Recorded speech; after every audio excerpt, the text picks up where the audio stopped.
தமிழை அழித்த தமிழ் மன்னர்கள், தமிழை வளர்த்த விஜயநகர பேரரசு.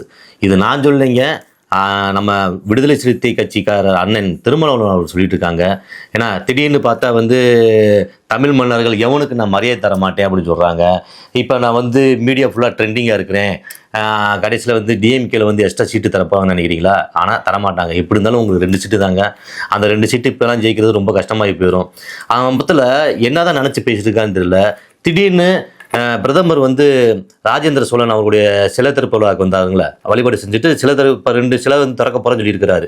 சரிங்களா? அதுக்கு ஒரு மீடியாக்காரங்க திருமணம் அண்ணன்ட்ட போய் கேட்குறாங்க. அப்போ ராஜேந்திர சோழன் பெருமையாக பேசுகிறாரு. முதலாம் ராஜேந்திரன் சாதனைகள் குறித்து பேசியது நம் அனைவருக்கும் மகிழ்ச்சி அளிக்கிறது.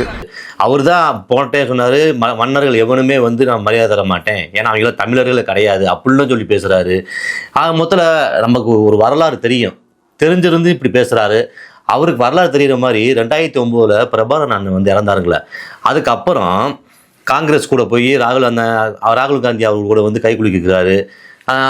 ராஜபக்சே அவரு தான் ஈழப்பழ கூட அவ்வளோ செஞ்சார்.